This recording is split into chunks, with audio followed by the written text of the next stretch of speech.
high commission type stuff. And yeah, a lot of them are 3% to go in, 3% to come out. So you have to make at least 6% to even break even. And so just be careful with all that. So, hey, we appreciate you guys for making the Money Wise show what it is. And Justin, great show. Great Thanks show. very much. Hey, be smart, be safe, be money wise. Securities offered through LPL Financial, member FINRA SIPC. Investment advisory services offered through LPL Financial. LPL Financial and MoneyWise Wealth Management are independently owned and operated. Kern Radio, AM 1230, KERN, 96.1 FM, K241CI, Bakersfield, an American General Media station. Agnew in Washington. A suspect is in custody today in New York City after an attack outside a federal building. The FBI says an explosive device went off outside the federal building in Lower Manhattan, injuring 2 people. The Bureau says 1 person is now in custody. The Joint Terrorism Task Force taking a closer look with a broader investigation. That facility houses several federal offices, including the FBI's New York office and an immigration court. A former Olympian today facing charges for damaging the Lincoln Memorial reflecting pool. More from correspondent Willie Nelson. A Washington, D.C. judge has set a September 28 trial date for former Olympian David Hearn, who is accused of deliberately damaging the newly renovated Lincoln Memorial reflecting pool. Hearn faces a felony property destruction charge after prosecutors say he caused more than $1,000 in damage. 3 other people also face misdemeanor charges in connection with damage to the pool. Willie Nelson, the White House. U.S. gas prices jumped to an average of $4 per gallon today, according to AAA. It says the national average is at $4, of course, a little more in some states and less in others, all depending on their state and local gas taxes. Oil prices have climbed again in recent days as the U.S. and Iran move closer to resuming all-out war. U.S. Secretary of State Marco Rubio spoke to reporters at Joint Base Andrews Sunday. We're going to continue to respond if the door opens to diplomacy. If the guys that want to do something productive for Iran win and take control of that system or take control of the negotiations, that'll be a very positive development. And that report fell high upon Juani. President Trump presented the World Cup trophy to Spain yesterday, the winner of that final match against Argentina. To him, the real victor could be the United States. So we're very proud of our country. We're very proud of the job that was done by everybody. We congratulate Gianni Infantino and all of his staff and the incredible job they did. And the president said it turned out that, quote, we were a soccer country after all. I think it's going to remain. More Town Hall. Diabetes, high blood pressure, anxiety meds, everyone's on them. If you're a 50-year-old male, maybe a bit porky, and you may even have type 2 diabetes, $1 million of term insurance may only cost you about $200 a month. Call a provider. Speak with Big Lou at 800-555-2085. Big Lou will find a term life policy for you even if you have type 2 diabetes, are overweight, or have high blood pressure. Term providers help thousands of people like you who think they can't afford term life insurance. Buy $1 million of affordable term life for you. All you need to do is call Big Lou at 800-555-2085. Lou will make sure the scales are tipped in your favor. Call 800-555-2085. Big Lou will answer your call and work to fit you into a term life policy that you can afford. Remember, Big Lou's like you. He's on meds too. Call 800-555-2085 or biglou.com. There's been a deadly earthquake in... From the KERN Newsroom, your live and local news update. You can do one or the other. Use another route or get ready to slow down. I'm Chris Davis. Starting today, parts of Hageman Road will be shut down because of some construction projects going on the street, and that will last all the way through January 6th. The section of road that is being shut down is between Old Farm Road to Callaway Drive and Coffee Road to Knutson Drive. The first thing they're doing is taking the asphalt off the road, installing sidewalk access ramps compliant with the Americans with Disabilities Act, and then adjusting existing manholes and water valves, says the city. The man whose body was found face down in the Kern River after he apparently fell off an inner tube while tubing on the river Thursday afternoon has been identified as 30-year-old Mario Antonio Officer of Bakersfield. He was ID'd by both family and the Kern County Coroner's Office. The Kern County Sheriff's Office says the incident happened Thursday afternoon about 5:15 and that Kern County Search and Rescue found the body just before 9 Friday morning. It happened near Hart Park, near River and Bison Roads. If you remember the story of a man whose body was found back on June 15th on 28th Street just west of Chester Avenue, you should be aware that 32-year-old Hector Eric Rivera Jr. likely died of both a drug overdose and at the same time being too hot, or hyperthermia, according to the Kern County Coroner's Office. You may find out some more information about the fire that happened at Luigi's on East 19th Street back on July 11th in the early morning hours this week. That's because the man who was accused of setting that fire and 7 other fires in the area was arrested late last week. At that point, Bakersfield police and fire investigators released very little information about the man. I'm Chris Davis in the KERN newsroom with news every half hour, and when it breaks on News Talk 96.1 and AM 1230, KERN. Please. Flores, I missed up. Thank you very much. I had 3 more seconds, and I had the whole thing. I was supposed to have 3 minutes. Sir, thank you. Thank you very much. Next speaker, please.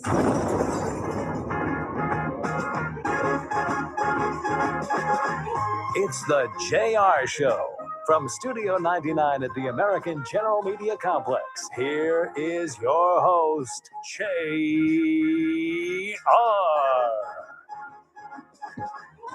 Yeah, I'm JR. No, I'm Cathy Abernathy, and JR was kind enough to ask me to cover for him today while he takes some time off. And I hadn't heard that little intro before, so that's pretty good. But the mayor cut him off. Yeah, that's from a while that. ago.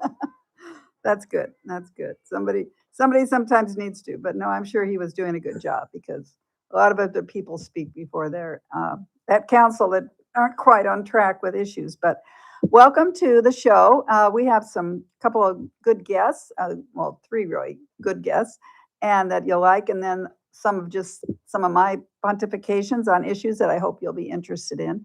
And lots going on nationally, lots going on politically in the state. And I'm caught up in a lot of it, but I think so much of it impacts your taxes and the spending. And we'll talk a little bit about this November's ballot, which is going to be so long, which most people are living through the primary, where the governor's ballot was, 60 some candidates, which ate up a whole extra page in there, and money and postage and confusion. A lot of people calling me, so-and-so's not on the ballot. And I said, yeah, they are. He's number 58 or something. That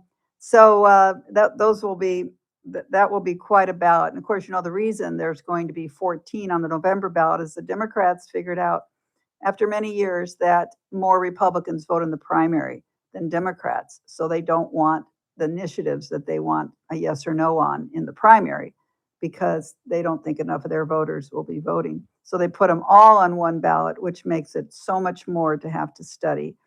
And I appreciate that all of you have a lot more to your lives than I guess I do, because I do study those, but it's too much. But that's what you'll find. And it's not just 14 on the ballot, it's the pages and pages and pages of legalese that's going to be in your sample ballot if you choose to read it. And I'm not sure how many of you do. But it's written in pretty much government speak, so that makes it a little bit even more difficult for you. But one of our first guests who's calling in today, because he's got a dual job, well, 3 jobs. He is a father of 3 young kids, but he's a businessman, car dealerships, but he made a decision to run for city council, and 2 years ago, and he. To take time from a full-time business to run for council versus working, maybe, I don't know, nonprofit or some government job, that's a real risk, because it's a cost issue. But it's so good for this community to have people who know, as years ago when we first ran Shannon Grove, someone who signed the front of a check, not just the back of a check. I love signing the back of a check. That's a good feeling. But I've got to sign in my work the front of the check, and that hurts. And so it's important that people in government understand it hurts to be making those payments. So Zach Bashertash is one of those folks who ran for council, been on it now just really a year and a half, and just doing a bang up job. He's always right on target on his comments. Having a little rough time right now. I forget how he broke his foot in 12 different places, but He's going to be on our show now. So let's welcome Zach Bashertash, Bakersfield City Councilman. Zach? Hey, good afternoon. How you doing? I'm doing good. How are you doing, though? I've got 2 walkable feet.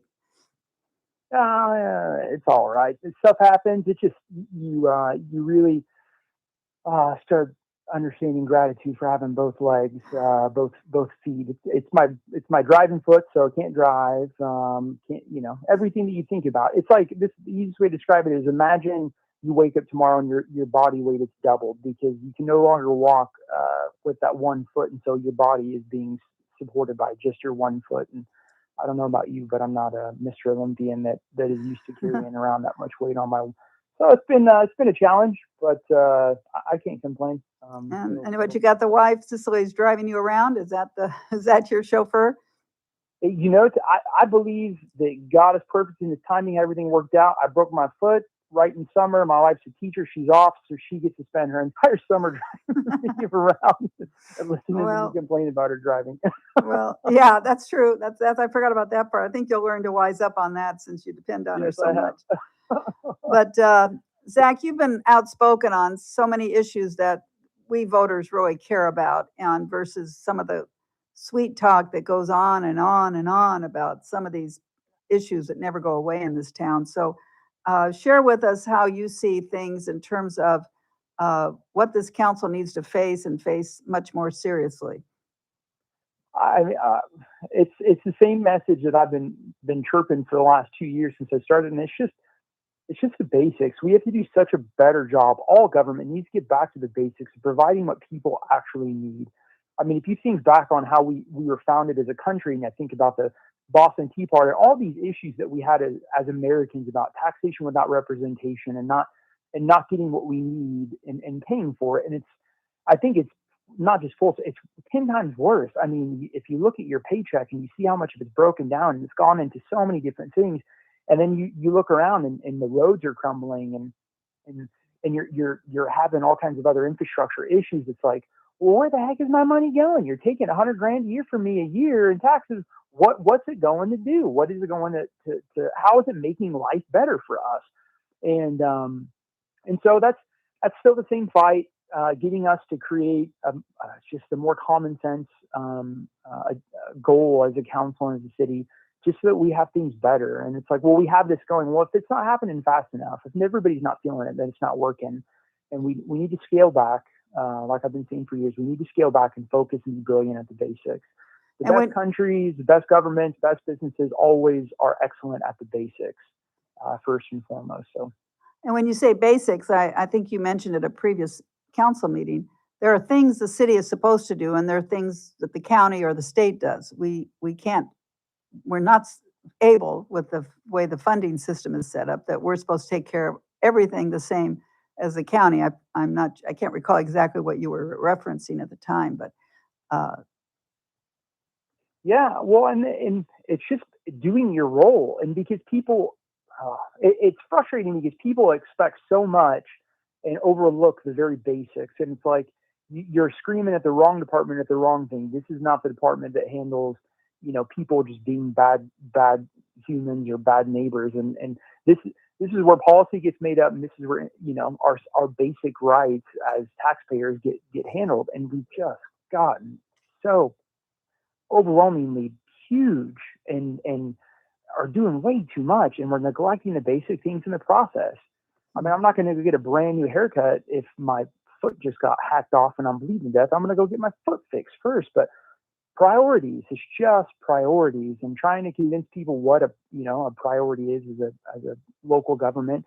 I mean, you feel like I feel like a resounding cymbal and gong all the time. But well, yeah. And I've been on the that sales tax committee, Measure N, and it's what those of us even in the majority say where we believe the spending should go. And I know we're not elected, but that was part of the gimmick of that initiative to raise the sales tax on Bakersfield City, was we are going to have input. Well, they do what they want, and the spending from Measure N has gone far past. Every meeting I stand up and say, hey, 27 of the 37 words on the ballot said cop, and yet you're spending it not on law enforcement, but all these other things. And then they keep feeding and taking from. And of course, sales tax, because of inflation, is the money for Measure N has gone way 3 times what they told us in the campaign, 25 million. I think they collected 100 million on the sales tax for Measure N, just Measure N. Yeah. So, well, and then it drives me bonkers. It's like, hey, things are getting better here and here and here, but they're not. The facts are facts, and it bothers me when you just play an emotional game. I don't believe in that. Facts are facts. If the city is getting better, if things are getting better, then the entire city is getting better. If one area is getting better, it doesn't mean that a problem has been solved. It just means the problem that area is facing is now shifted to a different area of our community, and another area of our community is facing that problem. Real results have measurable data, not, hey, we couldn't find all the problems, so they must therefore no longer exist. Well, no. The problems are still there. Where did they go? Are they just hiding in a different area? Is it a different thing we need to start looking after? And just getting everybody to understand that way. It's thinking about not just certain specific areas of Bakersfield, but the entire community. Even though I'm elected for Ward 6, I still fight for all of the neighborhoods and because everybody that pays taxes should have that representation. And it's not brain science. It really isn't. It's just a matter of being a good steward of taxpayer money and making sure that they get what they pay for. Well, that's exactly right. And I've watched you on TV. I watched when on the TV filming of the city council, because I've told people when I go to Visalia, when I go to Tulare, I don't see people living on the streets. I don't see them standing in the median getting money. I see that everywhere I go in this town. And when I argued with city manager a few years back at a civic meeting in town, I said, if I stood in the middle of the street asking for money for my political candidates, you'd take me up, you'd throw me in jail. But these guys, they're there 24/7 and in dangerous where the median is 8 inches wide. So is there a reason why we can't get this taken care of and get them off these streets and secure somewhere? I don't believe they need to be just fed and sent back out to stand at Ming, California and Mohawk.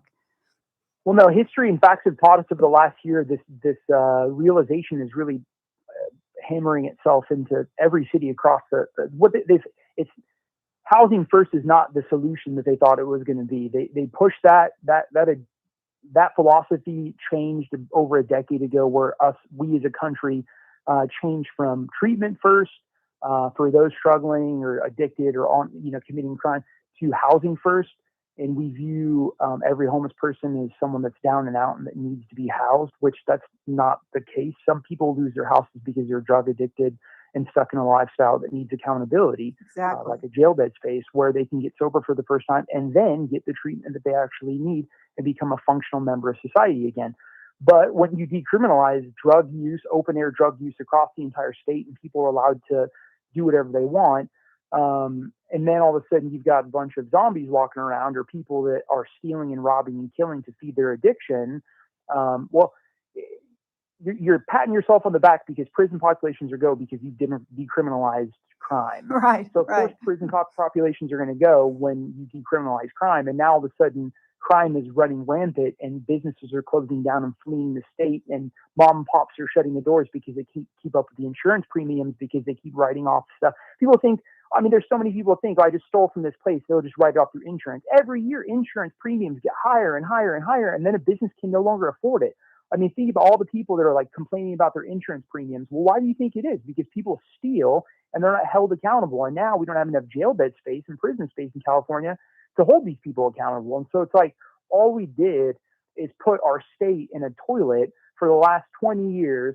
And now we're trying to keep ourselves from falling down the hole. And it's just common sense. It's history. Look at history. English is mandatory. Math is mandatory in high schools, but history is not mandatory. It's the solution that keeps us from repeating the same thing over and over and over again. I could go on for an hour about how they're not teaching history in high school. I live it with the young people that I'm around. I'm stunned at the situation in that regard. But, we used to have the Lanterman facilities. He was an assemblyman, and it was where you went when you couldn't take care of yourself, when you either fried your brain or were on drugs and alcohol, and they took care of you there, but you couldn't leave because a doctor came every week and you were treated. And maybe if you got better, you can leave. But if not, I don't believe in nonprofits feeding them, giving them clothes and sending them back on the street to get more drugs. But that's what the revolving door seems to be in this town. And I can't imagine what it's going to be like here in 15 years. And I know so much of this is Sacramento. And I keep wanting people to wake up to that. But at the same time, I get frustrated with local Bakersfield folks thinking, hey, your council, that's someplace you can influence policy. And you should be involved in campaigns and elect people that think like Zach Bashertash, in my opinion. But what do you see as what needs to get done the next few weeks? I don't know if we want to go into sewers, but I understand you actually went there to our facility. I don't know what they call our sewer facility. And tell me what you feel was the cause in terms of why all of a sudden we're facing this situation. Well, in business, we have a philosophy that is, hey, you can't manage your growth, but you can manage your expenses. You don't know what business is going to be like. You don't know if there's going to be some crazy recession or something happens, somebody gets sick, technology fails, but you can control how much you are spending. And so as a city, it's the same philosophy, a government, same philosophy. If we know these are the things that we have to have working perfectly for our city to be working, to be delivering on its expectations for taxpayers, well, that needs to be the number one priority. It doesn't matter what council person or city staff, it doesn't matter anyone's opinion. These are the foundations of our community that we have to make sure are perfect. That's what people are paying taxes for. So that should be the number one spotlight. Everybody works.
First Look with Scott Cox program heard right here on KERN 6 to 9 every morning. You're listening to the JR Show. Join me tomorrow morning, 6 to 9, right here on KERN.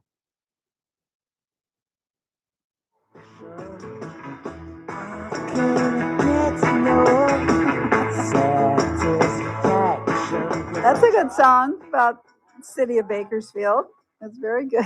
I forgot to give you a list of music, but that's a good one. My era too. No, you know what I've thought about a couple times? If you're going to buy a home, find out where city road workers live, or the city, the director of roads and stuff, because I think they have really good streets. I just have a feeling that they notice the things that, of course, we all notice when we pull out of our driveways and drive, one block or two, a dead,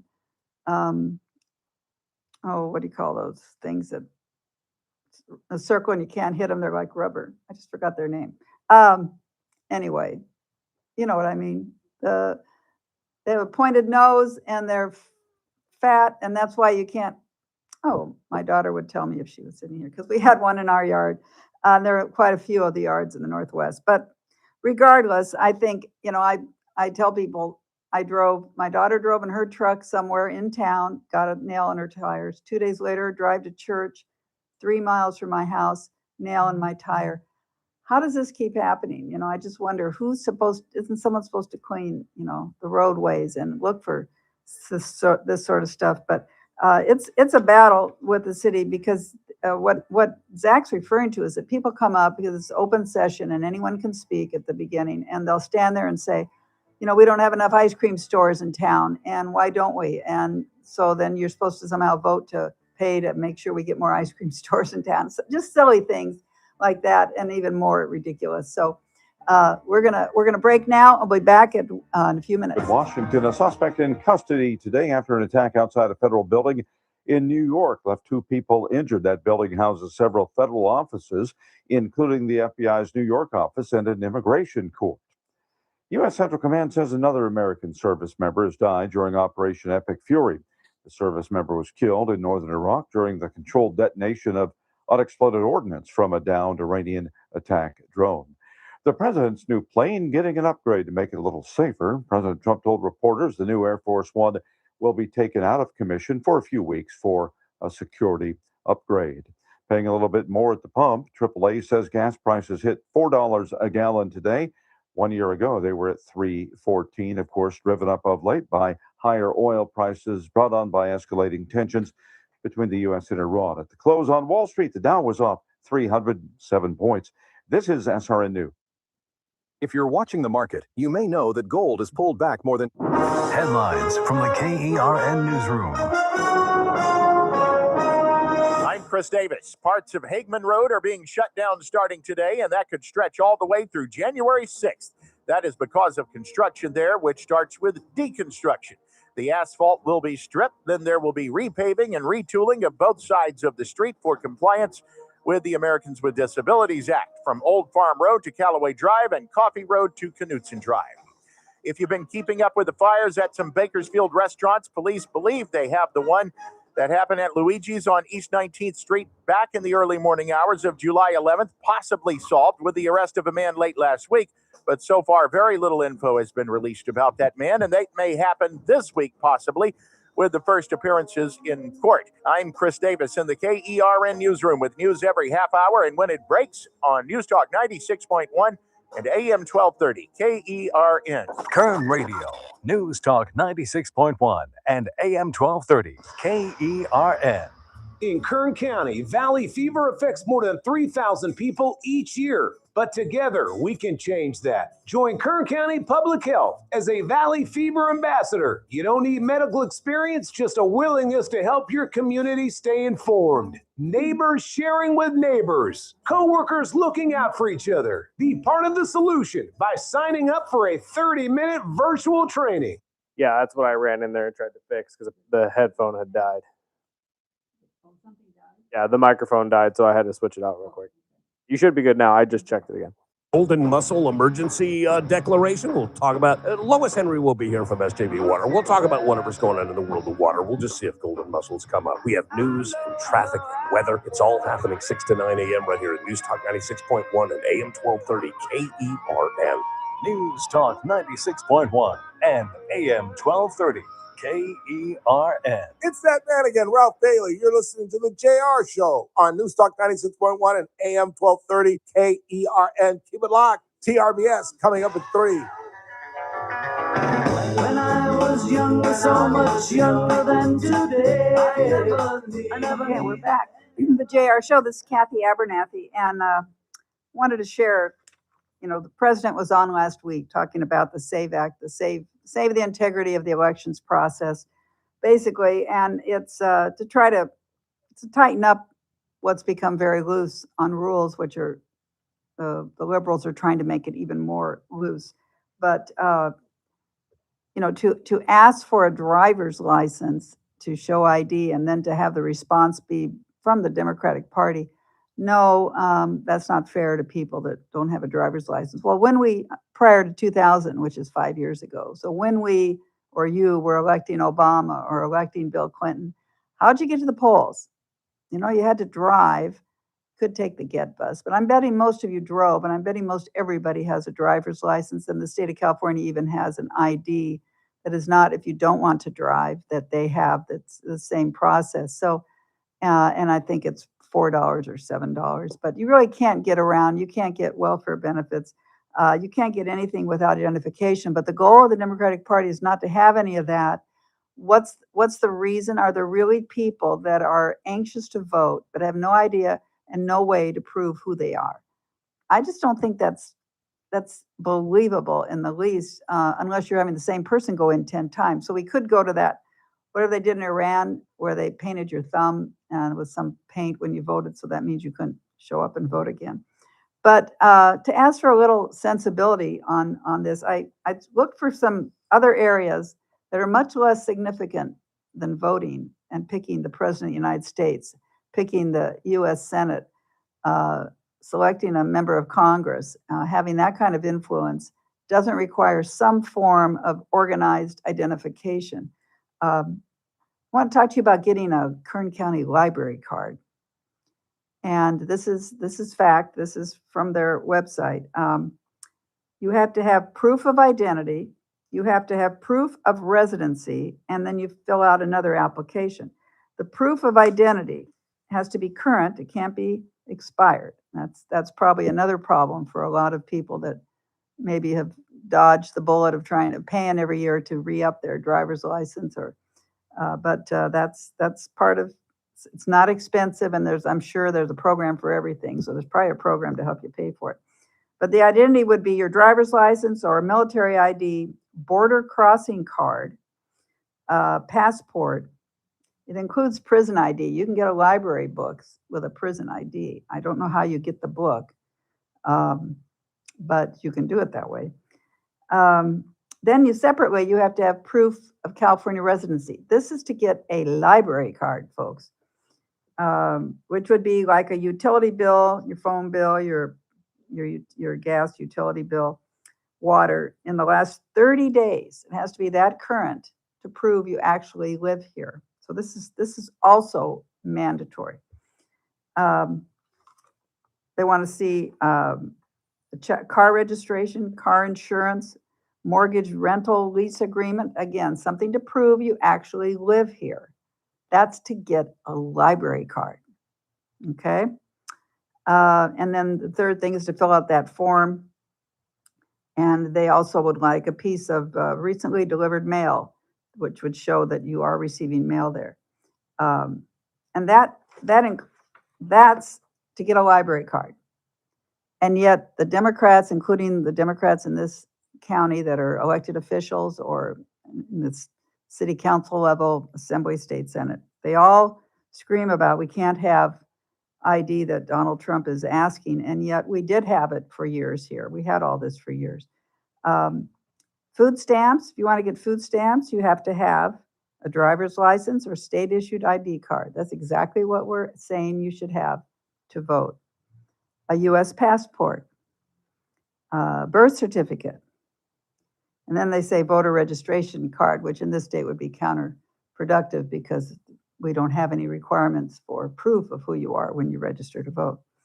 So it's pretty serious and it's pretty sloppy in this state. I'll give you another example of something to show you why a good, not just a good ID system, but an ID system that the workers respect that are supposed to check for IDs.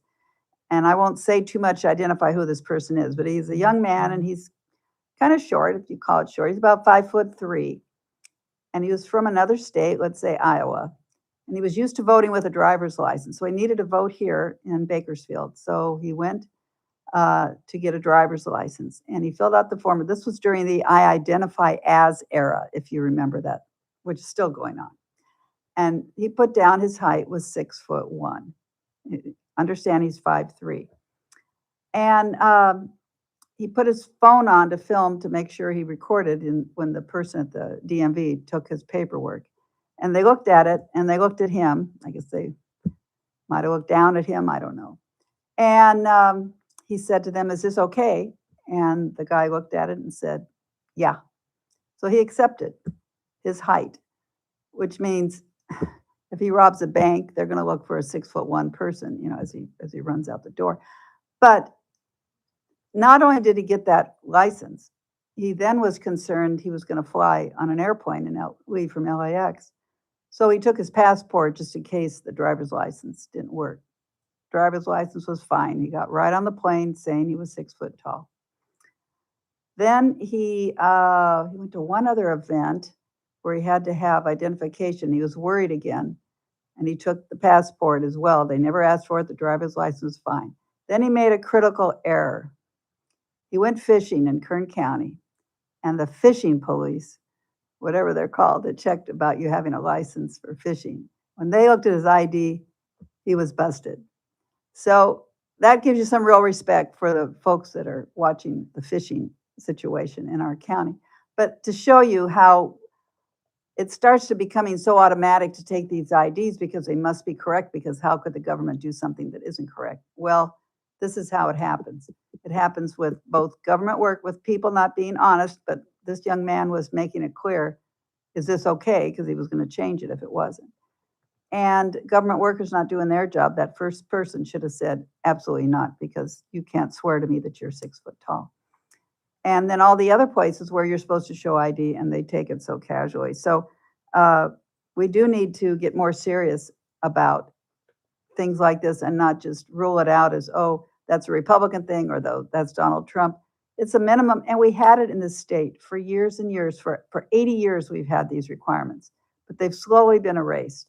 And let me tell you another thing that is going on that's a problem with the voter rolls, and why a lot of our concern is they're so full of so many names of people that are left on there year after year after year. And if you live in an apartment, if you have a P.O. box rental and you move into a new apartment, you will get mail for somebody else, their ballots, for probably till you leave that apartment, because people don't cancel their registrations. And this is one, it's costly, because as a candidate, you're campaigning and spending time trying to find voters who have actually moved away. They didn't cancel their registration. Nobody checks on it. Why is this a big problem now? I mean, when we work on campaigns, I don't even look at the list of registered voters. I look at the list of voters who voted, because you're getting so many people that don't exist. It's because they moved. And then when I try to correct it, and I've done this because people will bring these ballots into us at headquarters and say, this man hasn't lived here for 6-8 years. I keep sending it back to the elections department. It keeps coming right back. So I take it, I look up the man's name. I found his obituary from 6 years ago. I printed it out. I wrapped it around the ballot envelope. I took it down to the elections department. I went inside the elections department and I said, here, this person is dead. Here's his obituary. The person who lives at this address says they haven't been there. They moved in 6 years ago. He's dead. And the lady said to me, well, just put it in there. And she pointed to where you put your voted ballot. And I said, Well, why would I put it there? That's for voted ballots. Go ahead, put it there. I have no idea. I'll find out next election when the same person will probably bring it back into me. That just doesn't seem to be the way to me to remove someone who's passed or moved or whatever. And I get these examples all the time. That makes it sloppy. And that means there's, with this governor, who since COVID is sending all of us, not a sample ballot, he is sending you a real live ballot. I call them live ballots. And they are sitting in trash cans all over every apartment complex in this state. And nobody is removing them from the rolls, but yet that ballot can be voted. And if elections department doesn't like the signature on it from heaven or wherever it comes from, they'll send a letter to that address again and say, and there'll be this lady who lives in this home that 6 years ago a man died and is gone. And they'll say, we didn't like your signature. If you sign this paper, it will become your signature, and send it in to us. So you can extract from that what a person could do if they were trying to get more ballots that they could vote. Not good. And so when President Trump says, just wants to bring some integrity back to the process, it badly, badly needs it. And it's costly to the taxpayer because they're mailing out statewide sample ballots, countywide sample ballots, countywide live ballots. And with these 18 initiatives on your November ballot, it will probably be 2 inches thick.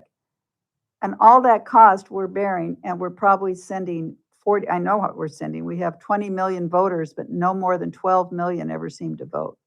20 million registered voters, but only 12 million seem to vote.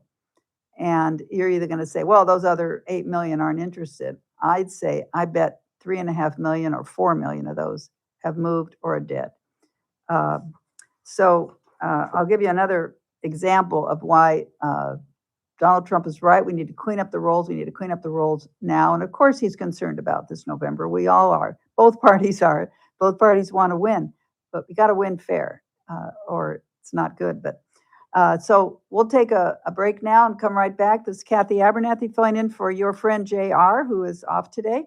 And we will be back in just a moment. Kern Radio, News Talk 96.1 and AM 1230, KERN.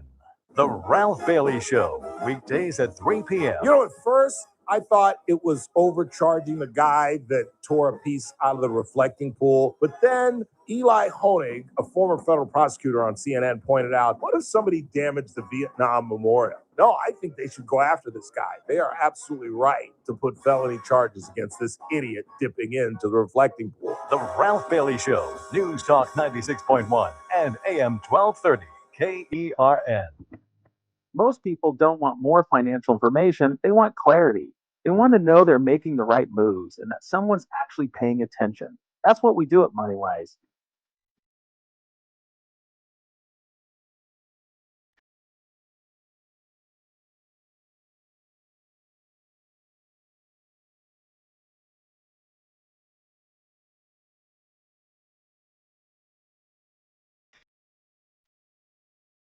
We help you organize your financial life, plan for what's ahead, and make decisions with confidence, whether retirement is around the corner or still years away. And now you'll find us in a new place, the historic Woolworths building, right in the heart of downtown Bakersfield. A piece of local history reimagined for what's next. MoneyWise, thoughtful planning, real conversations. Visit moneywiseguys.com to get started. Securities offered through LPL Financial, member FINRA, SIPC. Investment advisory services offered through LPL Financial. LPL Financial and MoneyWise Wealth Management are independently owned and operated. What I know about courage, I learned from my adoptive mom.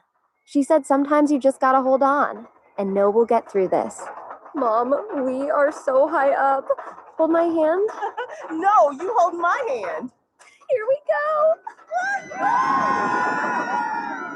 Learn about adopting a teen from foster care. You can't imagine the reward. Visit adoptuskids.org to find out more. I learned patience from my adoptive dad. All he had to say was, "Hey, you got this. Just breathe." Hey, we're pretty good. Yeah. Might have to start a band. I got it. Learn about adopting a teen from foster care. You can't imagine the reward. Visit adoptuskids.org to find out more. This message is brought to you by Adopt US Kids, the U.S. Department of Health and Human Services, and the Ad Council. On BritBox, there is a place where stories twist like cobblestone roads, grand manners hide secrets, and stakes are higher than seaside cliffs. Find places worth getting lost in on BritBox. Watch new series like The Other Bennett Sister from the world of Jane Austen and A Woman of Substance starring Golden Globe winner Brenda Blethyn. If you want to get away, you're in the right place. Stream the best of British TV on BritBox. Free trial at BritBox.com. Most of us are one good deal away from finally replacing that worn-out rug, fixing up the backyard, or getting the bedroom we actually want. Good news, that deal's almost here. Wayfair's Black Friday and July sale. Get up to 80% off area rugs and up to 60% off outdoor and bedroom furniture. Shop Wayfair's huge selection of styles and find the piece to fit your style, budget, and space. Plus, free shipping. Black Friday in July ends July 27th. Shop today at wayfair.com. Wayfair, every style, every Hey, folks, Scott Cox here, host of the First Look with Scott Cox program, heard right here on KRN 6 to 9 every morning. You're listening to the JR Show.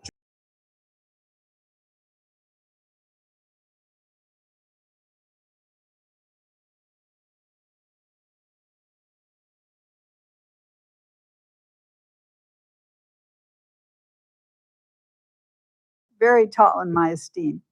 He told me, even with this 6'1" driver's license, which shows you how driver's license ID gets you in anywhere, he got into a presidential inaugural ball. So it's really important that we tighten this thing up and that we have that we have a requirement on election integrity with ID. But if the DMV is not going to look and be honest about what they're not, just take a piece of paper, not even look at the person.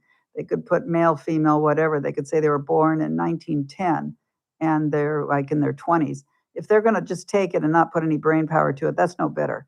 That's no voter ID. That's no driver's ID. And so that should be looked at. But I want to tell you one more thing that the government does in this state. I keep telling people, you get so caught up in Washington, D.C., but the problems affecting us are in Sacramento. They all come from Sacramento. Why your gas, Washington people I watch the national news and they say, oh goodness, gas is up to now $4.35. We'd love gas to be $4.35 a gallon, okay?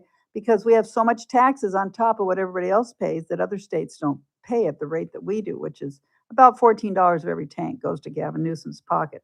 But one more thing on what is done with the voting system in California, which is stunning to me that they even have the right to do this. My mother lived in another county 5 years ago. She passed. I was paying the bills on her house, so I forwarded her mail to my address. Within 1 month, now remember she's passed away, within 1 month of forwarding it, she gets a letter at my house from the Kern County Elections Department. And it says, we see you've moved to Kern County. And honest to goodness, this is the next line. If you don't respond, you will be registered to vote here. And she didn't respond. I don't know what to do about it, but she was having too much fun in heaven, and my mom didn't respond. For the last 5 years, I've gotten every primary ballot and every general ballot in her name, and I stack them up.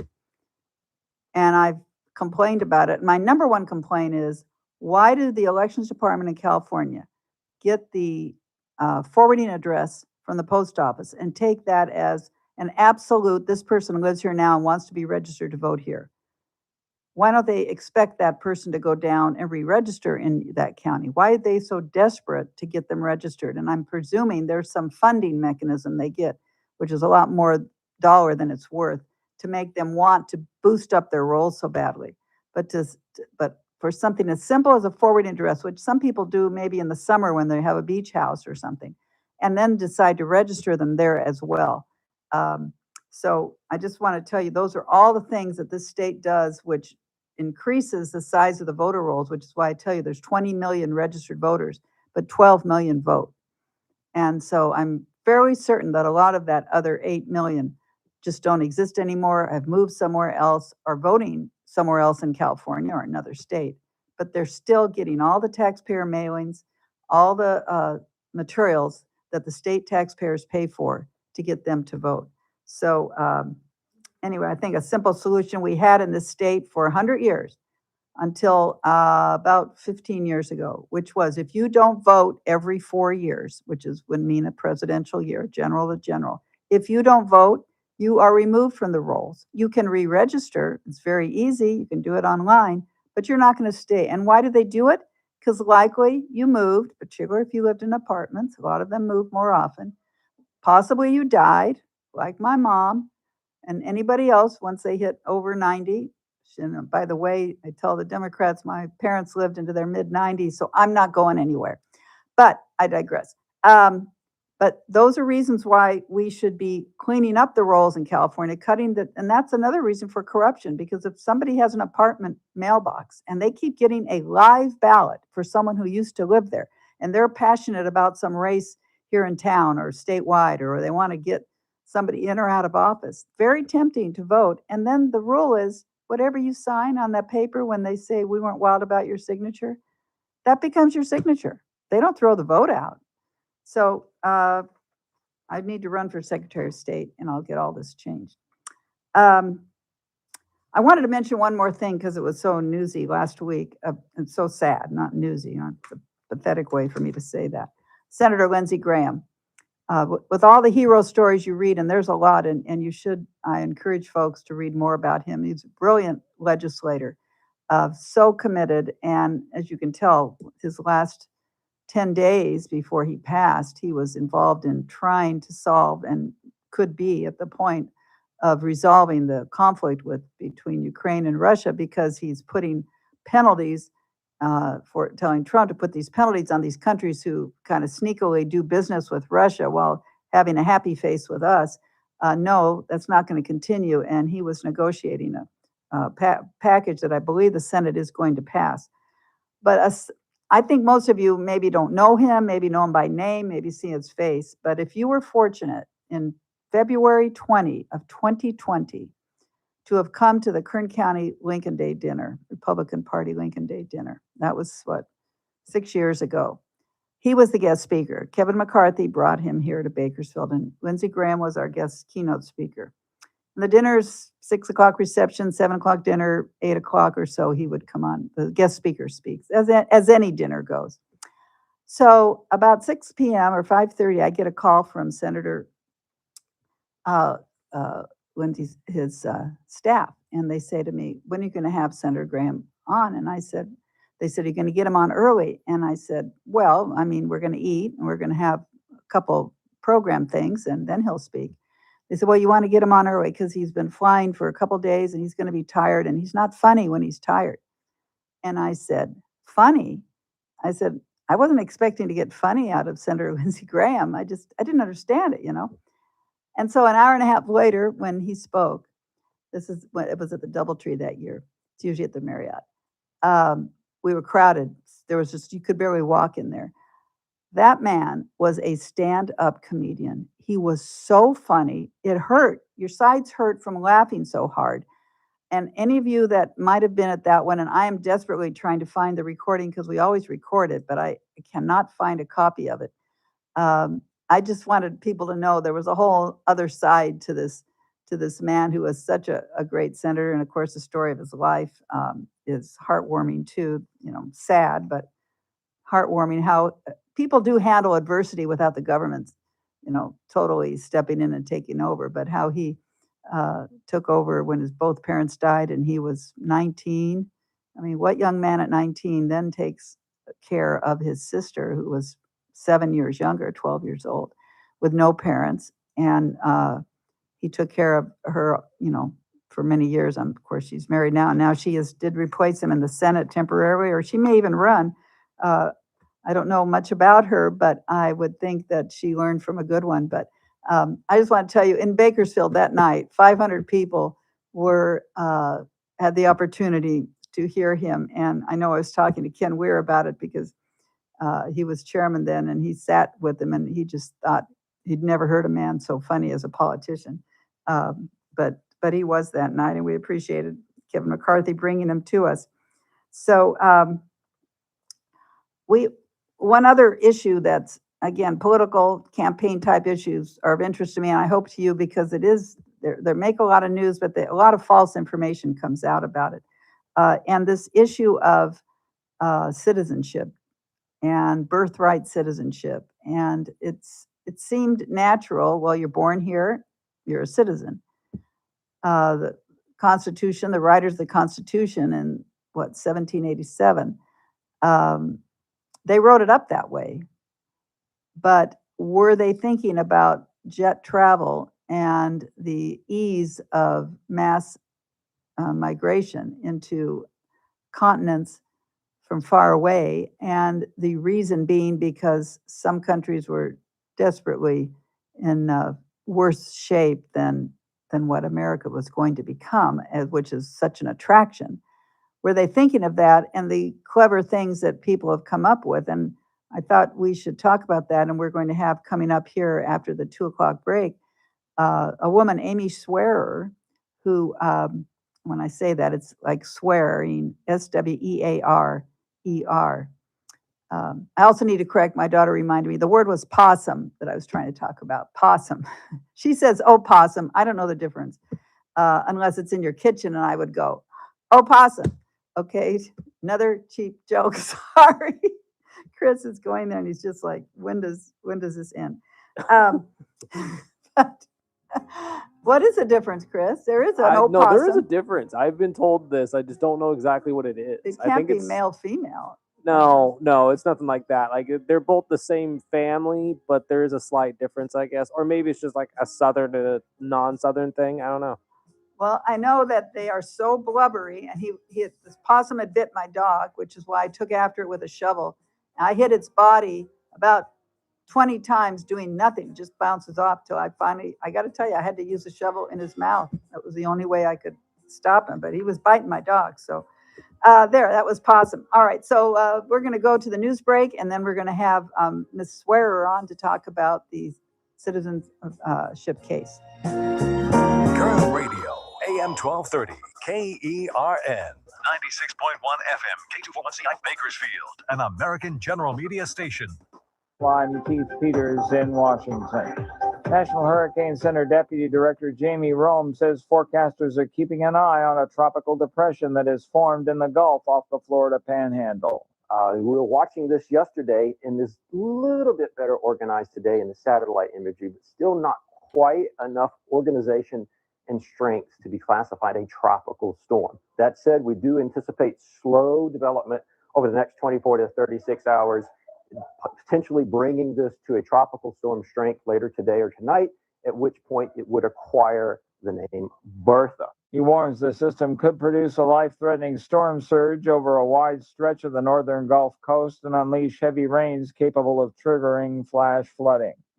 An anti-ICE rioter is in custody after attacking a New York City building housing FBI and ICE offices. Willie Nelson reports. Authorities say a suspect launched fireworks and set a fire outside a New York City federal building that houses FBI and ICE offices. The suspect was quickly tackled by a federal officer and taken into custody. Investigators say the suspect's bag contained what appeared to be 2 pellet guns and a manifesto. Willie Nelson, the White House. 2 U.S. soldiers killed in Jordan by Iranian military forces have been identified. The Department of War confirming the identities of the 2 soldiers killed in that Iranian strike on the Jordanian military base. Private Isabella Gonzalez, 19 years old, from Carrollton, Texas, and First Lieutenant Tyler Feehan, 25, from Hawaii. 17 members of the U.S. military have been killed since the launch of Operation Epic Fury back on February 28th.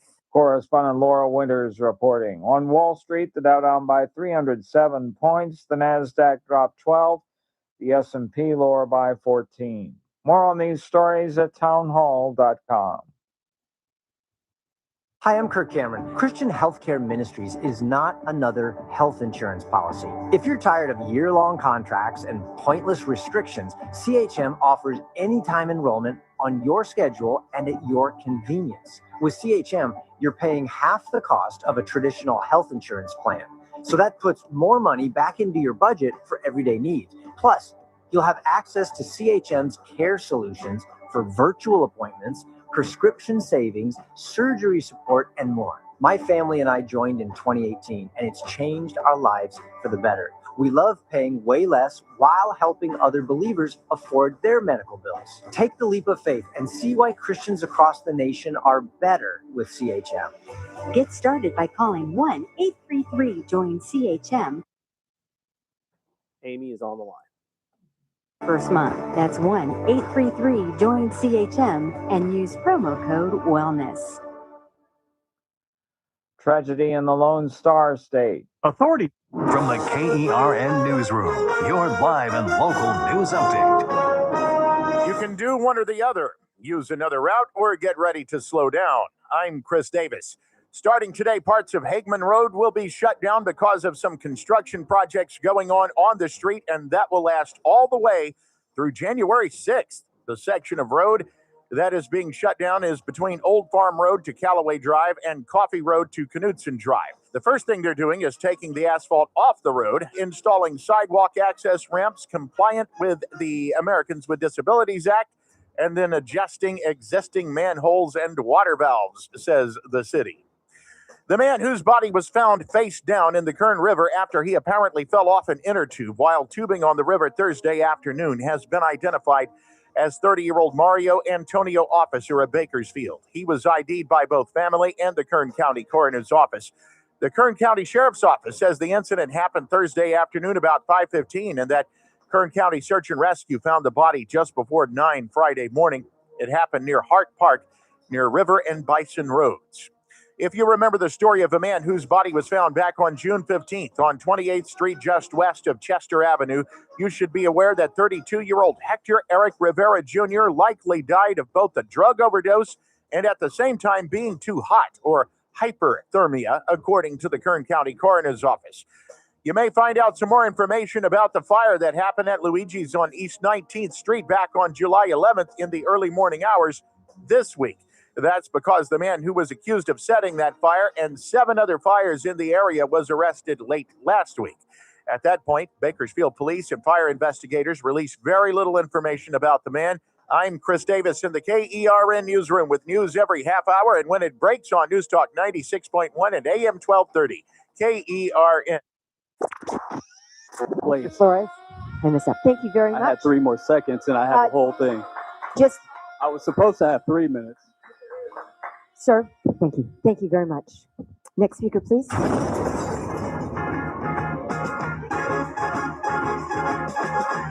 It's the JR Show. From Studio 99 at the American General Media Complex, here is your host, JR.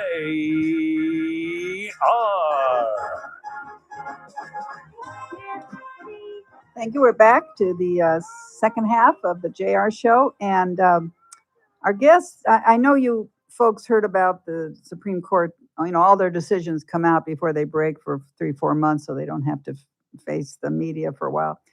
They came out with their decision on birthright citizenship, and which was that they ruled that basically if you're born here, you're a citizen no matter how you got here or even where your allegiance might be. And I read an article by Amy Swearer, that's Swearer. She's with an association I really respect, the Federalist Society, and with Advancing American Freedom.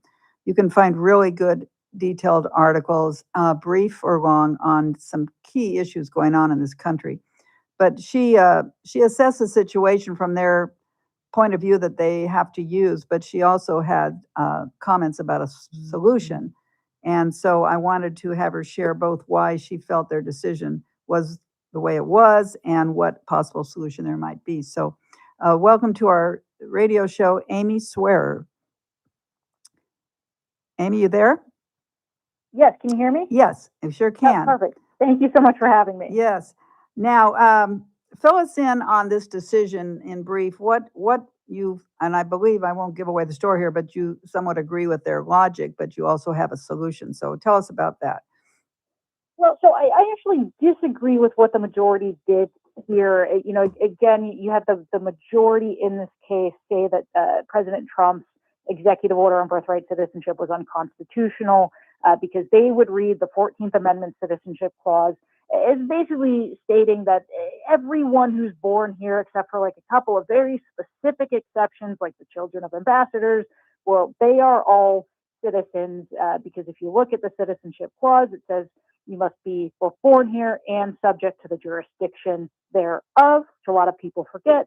And that basically because anyone who comes here, whether they're here illegally or temporarily, because they must follow our laws, they're subject to our jurisdiction. Now, I actually disagree with that. I agree with the dissent in this case that historically that's not what it meant to be subject to the jurisdiction of the United States for citizenship, that it meant something much more. Right? So Congress was trying to cement the citizenship status of the newly freed slaves who had been excluded from citizenship based on their race alone. These were individuals who owed their permanent political allegiance to the United States, right? They lived here, they were born here, they died here for generations. They had no other allegiance to any other nation.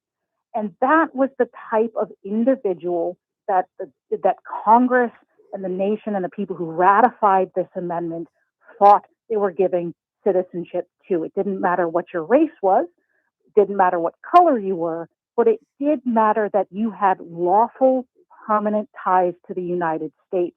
And when you look at the children of illegal aliens or people who are just here temporarily, that's not consistent with what it meant to be subject to our jurisdiction in the same way that the newly freed slaves were subject to our jurisdiction. So I think this is actually an incorrect result, but I do think that Congress still has ways and the executive branch still has ways of fixing that and maybe solving some of these issues, even without necessarily having to amend the Constitution again, say this time, no, actually, we really meant it. They have to be subject to our complete jurisdiction. Interesting.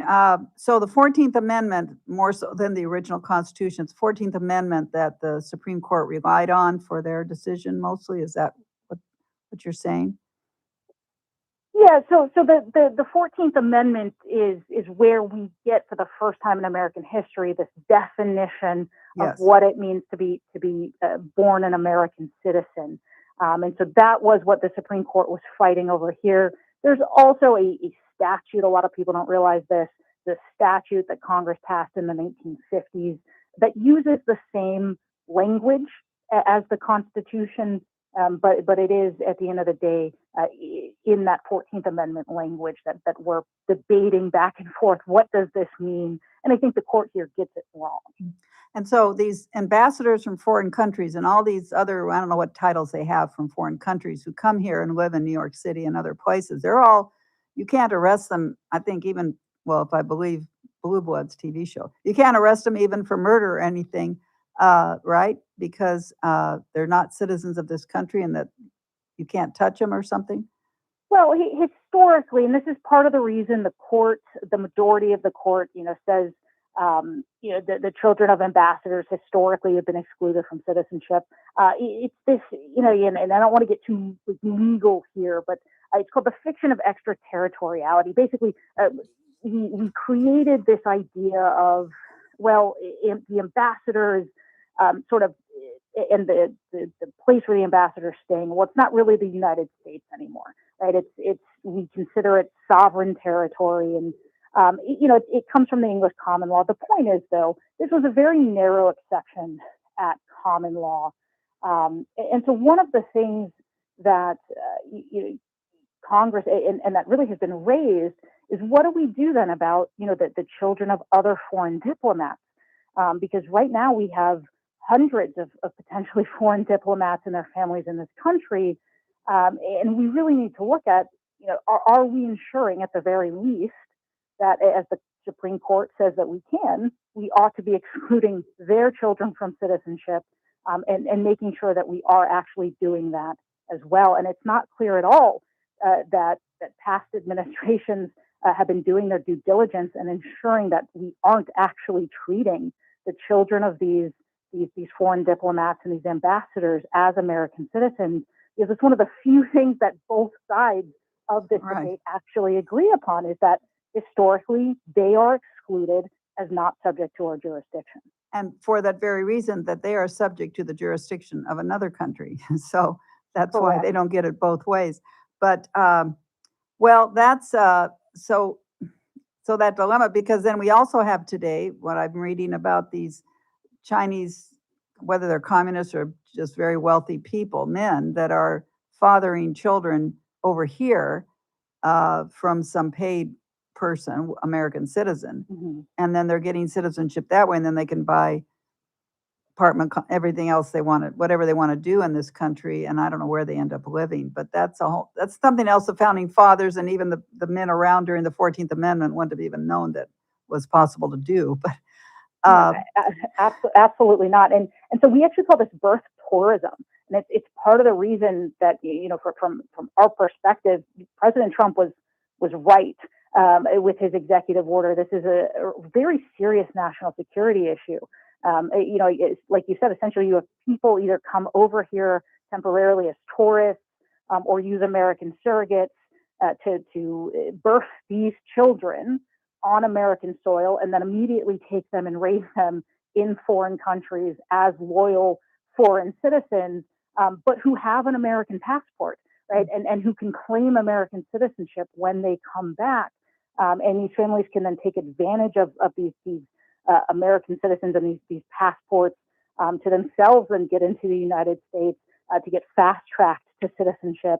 And when you think about that, right, the entire purpose of the 14th Amendment was to grant citizenship to the slaves who had been deprived, not because of anything other than their race, right? These were people who owed their loyalty to America, and to suggest that this then today ought to expand to people who whose only connection to the United States is, their Chinese or their Russian father used an American surrogate and they happen to be born on this land. That is wildly insane, I think, to most people. And so one of the things that Congress can do is to crack down on surrogacy and the use of foreign surrogacy in particular, and also to really ensure to essentially nip the problem in the bud. And for as harsh as this might sound, if we are forced to treat every person born here, and no matter how tangential their connection is as a citizen, then we really need to look at better ways of ensuring that foreign women who are pregnant can't come over and give birth and then use that connection later on as they raise their children in a foreign country to then come back into the United States and take advantage of that. Well, and how would you write? You talk about a statute. What do you think? And I know it'd be tough with kind of House and Senate we have, but maybe next year if there's a little larger margin of sane people in it. How would you phrase I mean, you've got to get into all the commercial and all that, or that allegiance part is gone. Of course, for the slave children, their whole allegiance was this country. I mean, they're for generations. How would you write that? Do you have some rough draft? When we talk about the surrogacy issue in particular, the first thing we can do is ban the use of essentially make it illegal for American women or American companies to facilitate the use of American surrogates for foreign nationals, especially those who live overseas. They intend to take the child and raise them overseas. It's essentially a loophole in birth tourism, which is something that we have really cracked down on in this country as unlawful. And I think too, being more upfront about not allowing very pregnant women into this country as tourists. That's one of the telltale signs of birth tourism. Is individuals who are very pregnant trying to hide that they're pregnant, coming in for the sole purpose of giving birth to an American citizen and then taking them back. We should not be granting these tourist visas to women and to families whose entire purpose is to take advantage of these birth tourism or of these birthright citizenship laws. So I think that's step one, and there are many ways that Congress can frame that. There are different ways that they can enforce that, but that needs to be the starting place. And is that if we must treat them as citizens, ensuring that as few people as possible who have these, again, very limited connections to this country are put in a situation where they can give birth on U.S. soil. And some of that, too, is when you talk about illegal immigration, actually cracking down on and deporting individuals. And I know that gets contentious in and of itself, But that's part of the policy of deportation is you broke our laws. We want to prevent you from being able to take advantage of that by now having a citizen child who lays claim to this nation, even though you've come here illegally in violation of our laws. Right, and they lay claim to a ton of financial benefits that the taxpayers have to pay for, and there aren't other countries in the world that are as generous as ours. So this is where it's just going to get worse and worse here. It's quite a business, I understand already, this surrogacy, and tragic that would even be going on. But now this decision had no impact or relationship to illegals that are here that aren't supposed to be voting or be citizens anyway. Having a child here doesn't then let you, if you came here illegally, you're still illegal.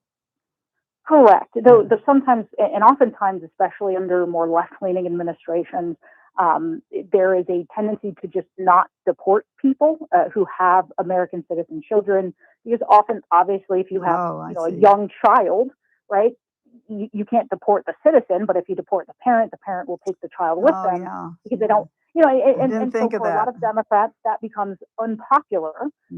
But also that is not. That is fundamentally the result of the parent breaking those laws and putting themselves and their family in that situation. And so I know that's easy to sort of feel sympathy for, but that is the result of a violation of our laws. Exactly. But you are correct. Having an American citizen child does not automatically thereby make the parent a citizen. But what is important here is that it does open up a pathway later on for that alien, whether they were here illegally or temporarily, to essentially be fast-tracked for citizenship themselves. Because when that American-born child becomes an adult, he or she can then sponsor qualifying family members. And that includes people who were here illegally. If they go back to their country, serve out, there's like a 10-year ban, right? But if they wait that out, they would actually then qualify for a fast track to citizenship themselves using that illegally gotten connection to the country through their birthright citizenship baby. So there are long-term implications for this. And these are things that, again, Congress and the executive branch can fix. They can remove the ability of illegal aliens who gave birth to U.S. citizen children while they were here illegally. They can make them inadmissible. They make them ineligible for that fast track to citizenship. And these are things, again, Congress can do this right now without a constitutional amendment. Yes. These are stories that I know. My background's Armenian, and I know that in the 60s, 70s, to have anyone even come here from the old country, they had to prove that they were healthy. They had to prove they had a job. They had to prove they had a place to work. And all that's gone today. I mean, nothing. We have no requirements on anybody even coming through the legal process. And I used to look online to see just maybe 5 years ago or so, immigration, our country had a list of all the countries in the world and how many each year were legally allowed to come in. I think Mexico was 300,000. That was the highest. And then it dropped up, down to 50 and 12 or whatever. But there was a system, and it's all gone now. Yeah, well, so some of that still exists, but I think it's been one of the problems we have is it's awash with when you have essentially an open border, and it doesn't matter what your legal limits are. If we are not willing to enforce our own borders, you have countless individuals who are bypassing that legal system. And what happens is we make it harder for people to come in the legal way, because we're being overrun by illegal aliens, and it exacerbates the problem. And so I think, again, to the extent that we as a nation can secure our border and ensure that people who are here are coming in legally, instead of millions of people who were not vetted, who we don't know who they are or what their intentions are, or what their ability to care for themselves and to assimilate into this country really is. Until we can do that, it's hard, I think, for a lot of people to really want to even have a discussion about what do we do with legal immigration reform.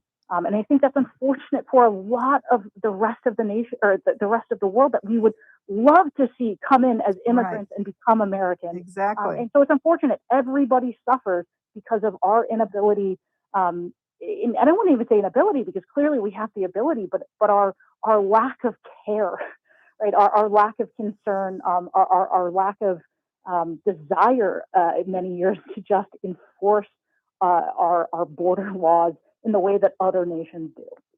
Financially, it's such a disaster what's happened, and just in the last term of President Biden, letting in millions and millions who are still here. I mean, I know President Trump's departments have sent back many, but they're here still. And there's the cost, because all these benefits somehow get through to them. I don't know how they get a library card. You weren't listening, I'm sure, earlier, but I went through the list of what it takes to get a library card in this town and all the ID you have to have. And yet you can just show up here and get granted so many benefits, or drop a baby after 9.5 months. My goodness, just no responsibility at all. In fact, my dad, when they came when they were 3 and 4 years old, they had to stay at Ellis Island legally for 3 months because one of them had the mumps and they wouldn't let him out. And today, the COVID people years ago, they just poured right in. We have just nothing going here about restrictions, and we used to have it all. That's what we need to get back to. Well, Amy Swearer, I appreciate your comments. I don't know if you have anything more to add, but you're sure making us think we need to get a Congress, a House and Senate that will look at some of these restrictions, like you're saying. So if we have to go with birthright citizen, we go with it with some control. No, absolutely. And I think this, both from a legal and policy standpoint, I mean, yes, we lost on a narrow 5-4 issue at the Supreme Court. We lost that opinion, but this is just the beginning, I think, of the much longer term battle over this issue, especially when it comes to public policy. This is not the time to just sort of roll over and put up our hands and say, oh, no, okay, well, I guess, now there's nothing we can do. The exact opposite. There is so much that we can do on so many of these issues, and we need to start doing it. We need to start acting in that way, knowing that there is so much we can do. Right. Okay. Well, appreciate your work. Appreciate the work of the Federal Society and all that you do there. And please keep it up. And I'm going to be looking for how we get some language and how do we find some congressmen and senators that might introduce this and start this so we can resolve it and not make it be like this decision and somehow shut the door. It's over. You're right. There's options here. Thank you very much, Amy. Thank you. All right, we'll take a quick little commercial break and be back after that.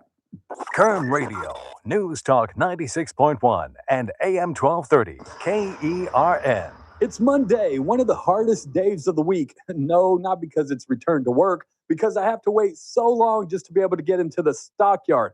You don't know what the stockyard is? It's at 2525 F Street. It's a little speakeasy whiskey bar right next to Casey's Steakhouse from the folks that brought you Casey's Steakhouse.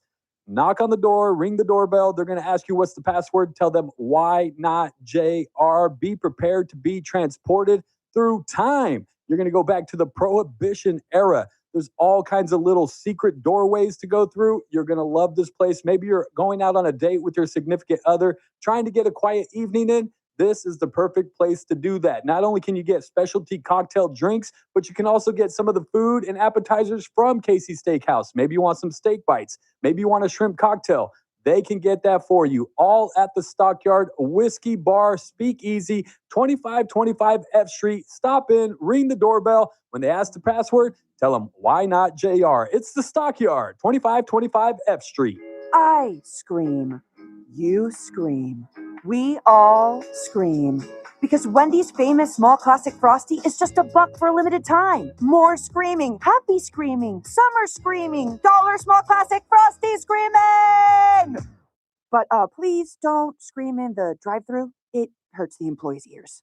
Get a $1 small classic Frosty for a limited time, only at Wendy's. U.S. pricing participation may vary. A la carte only, not valid for delivery. Limit 10 per transaction. Price may be higher in Alaska and Hawaii. Order for Jennifer C. Is this my double shot, double cream, double froth, double pump, double whip, double sleeve? Yeah.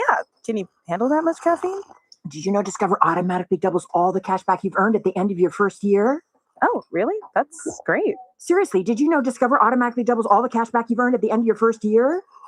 Yeah, you just said that. Did you say I just said that? Yeah, I'm cutting you off. I can't have any more? Why not? You earn, we match. Discover Cashback Match. See terms at discover.com/credit card. It's that man again, Ralph Bailey. You're listening to the JR Show on Newstalk 96.1 and AM 1230 KERN. Keep it locked. TRBS coming up at 3.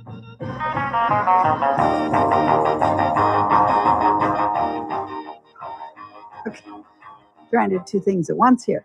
I hope that helped explain the situation with the Supreme Court decision. I think a lot of people were disappointed, but you can understand from their point of view.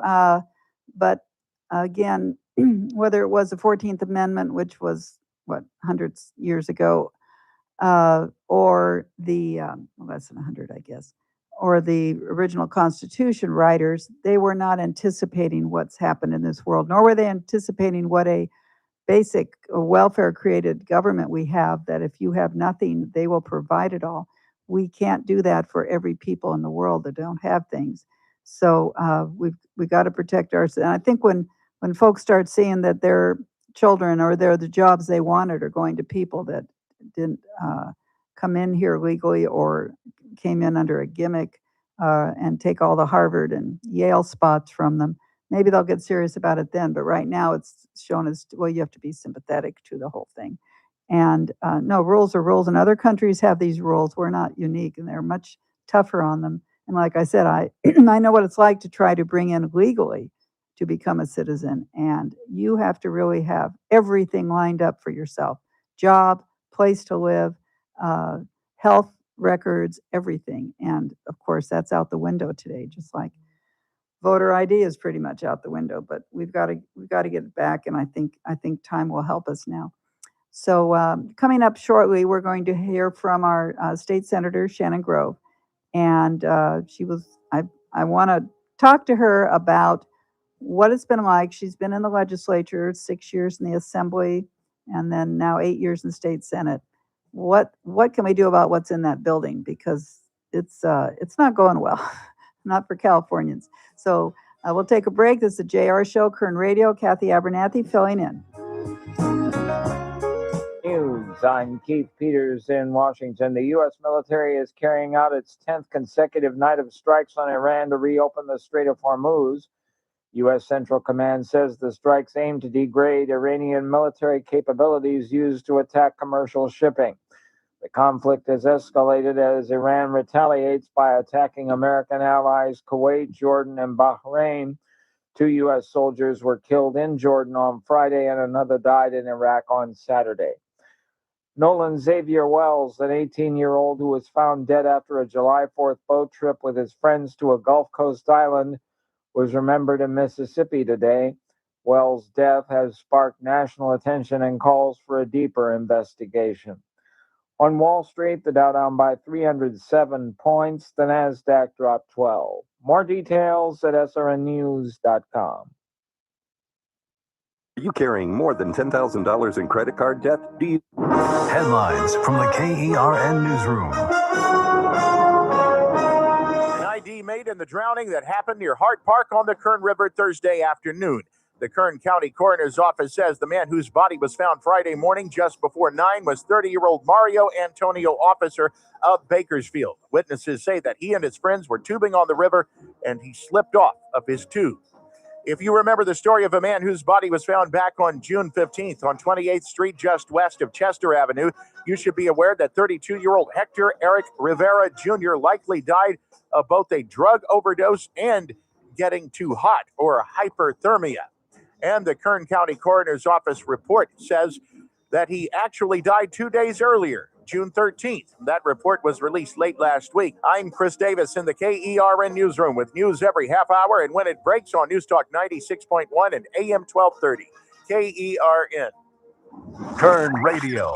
News Talk 96.1 and AM 1230. KERN. Look, folks, you already know that your garage door is a very important part of your home, from the overall look of the place to the safety and security it provides. So obviously, you should only trust the service, repair, and maintenance of your garage door to the pros at King Door Company. Their skill and product knowledge are unmatched in the industry, and that's no accident. The techs at King Door are rigorously trained at the King Door Academy. That's right, King Door has an in-house training facility to make sure your job is done right on the first try. They're trained in all the latest equipment, tools, and techniques. They even learn how to listen to customer concerns through role-playing exercises. And you'll see how well all this training works when they show up right on time in fully stocked service trucks with all the parts and equipment to service or repair any garage door. Like I said, your garage door is a very important part of your home, so leave it to the pros at King Door Company. Schedule your appointment today at kingdoor.com. King Door Company, the company with the pride of a lion. Maxwell in the morning. Good till the last mic drop. Judge blocks the Virginia law barring ICE agents from wearing a mask. Can you believe that? Can you believe they have to have a law prohibiting masks? That's the insanity going on. A judge ruled that it's likely unconstitutional. All they had to do was get a message from the DOJ. Excuse me, but that's unconstitutional. Go away. Swat them like a fly. Weekdays 9 to noon, News Talk 96.1 and AM 1230, KERN. Hey folks, Scott Cox here, host of the First Look with Scott Cox program, heard right here on KERN 6 to 9 every morning. You're listening to the JR Show. Join me tomorrow morning, 6 to 9, right here on KERN.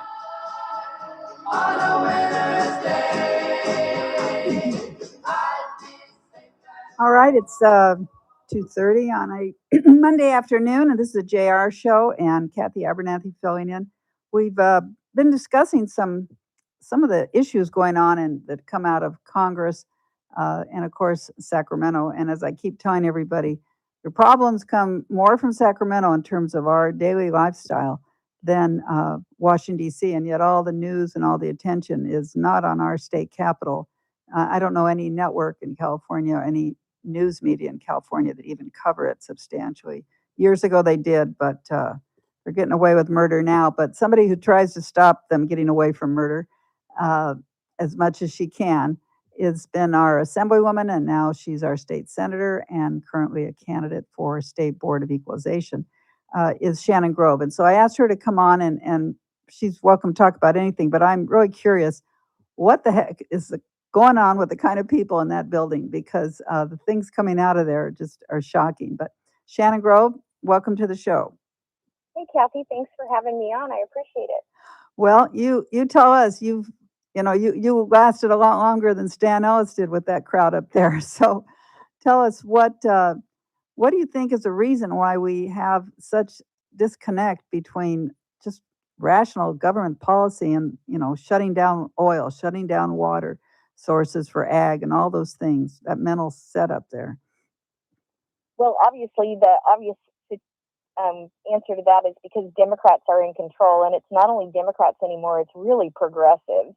Like, you have people in Los Angeles and San Francisco that believe that everybody should live like they live in Los Angeles and San Francisco. When we were doing the oil permitting, the bill that we got passed to allow us to continue to get 2,000 drilling permits, I worked really hard with Lorelei and the CEC of the California Energy Commission vice chair. When Lorelei was up there testifying, I text a couple of the progressive Democrats on the dais. I'm like, look, our county supports drilling for oil. We are the #1 oil producing county in the nation. If allowed to, we can produce it cheaper, more reliable under California compliant rules. And she says, I don't know. I just don't know if I could vote to let oil drilling take place. And then I sent her a picture of a Kern County oil field, and I have the text message and the response to that oil field in Kern County. It was like, I don't know, out in Bell Ridge or something. And she looked up at me and her eyes got real big, and she texted me back, wow, I have never seen this side of California. Maybe one day I should visit. So they just don't know. I had some of my Democrat colleagues come in. They were coming through town. They were moving some stuff back from Sacramento down south. They said, hey, can we stop by and visit you and Rick? And I said, absolutely. And they were driving, and I said, they were supposed to be at the house already. And I said, where are you guys at? We're in this big farm field. I go, farm field? Like, where are they at? Anyways, they were on right off of Alfred Harold Highway where there's like an orchard of almonds. But they were in this massive farm field. They were almost lost in this massive farm field. Farm field. Heading towards Roseville High. Yeah. And I'm not putting down the 10 acres that are there. That's not, Yeah. it was not a massive farm field. But to them it was. Yeah. So they just don't get it. They don't get it. And they don't care to get it. Well, I wondered with all this screaming about the Gulf of Hormuz and how we're not getting our oil and oil, when did anybody in Sacramento wake up and say, gee, Shannon, you've been barking at us about letting us have oil permits? And do they get it at all, or they're still... They do now. I mean, there are a few, not all of them, but a few get it. Like Henry Stern, Democrat, worked under Fran Plavley. And he sat on the dais and he was listening to the data and he was listening to the CEC vice chair and he looked over at me and he pushed his button to speak. The chair called him in. He goes, "We got to unleash Kern County." And I about fell out of my chair. Wow. I did say that too. I clicked on my mic and I'm like, yeah, I think I'm about to fall out of my chair. And he goes, "Nope, you're right. We got to unleash Kern County. We got to produce oil here." Where's he from? I got to go work for him. Like he's LA? He used to represent Malibu and now he's like in Moore Park in that area. Oh, uh-huh. Jeez, Yeah. woke up. Yeah, that's what I was thinking, well, this latest thing about oil every day, what a trap it is and how we've got to block Russia from making so much money selling it under the table, that maybe the Sacramento would wake up. But, I see all these poor situation in our town and oil field workers having to find new work. So, No, agreed. I mean, look at our son. He chased the Permian and lives in Texas with our two grandkids, two of our grandkids. Yeah, because you got to go where the jobs are. That's tragic. Or I'm going to visit in a few days. The Starr family. I mean, since I've been here, the Starr, STARRH, big cotton farmers, 100 years, high school board members and everything. And then, can't get water. And so now they've leased it to solar panels and they've moved out of state. I'm going to actually go visit them, but I'm sick about it. Our farmers can't get water. Sick. And you got some permits for us, but it's hard to refineries, shutting down refineries. Well, I think the president of the United States should come in and DPA it all, Defense Production Act it all, right? So that we can continue to supply our Western fleet with fuel and jet fuel. The president, I wish he would just come in and tell Gavin Newsom to pound sand and he would just defense production and all. And I looked at an article that Sable had. George Flores was like, just, hey, we need to eminent domain this park that they don't think we can drill activate our pipeline in, and just eminent domain it in the name of the Defense Production Act. And yeah, I mean, I'm glad we're getting oil. We do need it. I hate that it comes from Sable and not our Central Valley producers. It's hard to, have a place to ship your oil to when Sable's fled in the pipeline. So I think that hurts us as a community, but we have to have it so the state is better off for it. But I wish it was coming from the Central Valley and not from outside our area in the ocean mainly. Well, I know when I first started working for you, you took me out because your business was finding jobs for people. You signed the front of a paycheck, not just the back. I love that. But you took me out to an oil field and you introduced me to workers and you were telling me, and they were saying what kind of pay, high school degree was all they had. But they work in the oil fields a few years and they're making 70, 80, 100,000. Yep. And now some of them that want to stay are driving trucks, which means they're on the road 5 days a week. It's just tragic. What's changed? It is tragic. We had a poll at one time, a survey, and it was like the oil industry provides jobs for 55% of people of color, 62% second chancers, 31% women. It was like this great poll, veterans. And where else can you go to get a job and not have to have a college degree to get one? As long as you have soft skills and you show up, they'll teach you how to do that job and make $100,000 a year. Yeah. And it's the oil industry. Right. And then, of course, what we lost is my friend that owns Pappy's, he said they come out at 6 a.m., eat breakfast here, but get a lunch to go. All that stops too. That affects all the other Car businesses in town. dealerships, home ownership. Yeah. Stopping at Pappy's, stopping at Speedway Market for biscuits and gravy. It's a ripple effect that devastates our community. Yeah. And now we have a lot of these distribution centers, but even San Bernardino and Riverside said enough. We've built enough of those because that just jams your roads up with big trucks all the time. But well, on a more positive note, I guess, which it's hard to walk away from something that big, but your Board of Equalization, if you explain, I know a lot of folks don't totally understand that position, but it is an important one. Can you share with us what you're hoping to gain this November? So I've been a fighter for the taxpayer for, now going on 16 years when you and Mark first got me elected in 2010. And I'm going to continue that fight, hopefully being elected to the State Board of Equalization. Some of the things you work with, Francis at Lino's tried to get Papas and Tapas or Tapas and Papas open in downtown. And they had been working with ABC and the State Franchise Tax Board and the California Department of Tax and Fee, CDTFA, to get their license. And we stepped in and got it in 2 days. And so we had a farmer that contacted me and said, hey, you've always been fighting for people. He's not even in my district. He's up north in the north part of the state. And he goes, they're assessing me these dollars for my farmland. So I did some research with current member Ted Gaines, found out that they just arbitrarily took that farmer out of the Williamson Act. So we got him back in, which we got him a reimbursement for the additional dollars that he had been paying. So it's just fighting to protect our taxpayer, fighting for property tax reductions, fighting to make sure that if there is assessments on your property by the local assessor, that they are fair assessments and there's some type of backup and documentation to make sure that you're paying what you're supposed to pay in taxes and not one penny more. And if we can get it reduced, we will. And basically, because of the ABC structure that's still under the Board of Equalizations, we can help every restaurant that needs an alcohol license. We can help every restaurant that needs, any type of restaurant, and anybody or any hotel or anybody that needs to go through the CDTFA or the ABC Alcohol Beverage Control and the California Department of Tax and Fee Association. We can help walk those things through and make sure you get your opening date like you're supposed to. Those are just a couple of things. Yeah. Ranchers specifically, we also did a survey, and I asked the board, I said, how come you're not like consolidating farmers that operate in separate counties, right? They have to file a separate D6, they have to file a separate form on the property that's managed or leased, or they grow their own, like if the fee is lower in Kern County and Tulare County, and then they have to file 3 separate assessments. Why not work together with the local assessors and go, let's come out with a flat fee? Even if it was a little percentage higher, it would the man hours and the accounting hours that you have to spend on producing those forms for each separate county would be very simply eliminated. Now, we haven't got that far to get that approved yet, but I know that the board is currently working on it. And I think that if we keep throwing business solution ideas at the board, they'll be amenable to fixing those kinds of things.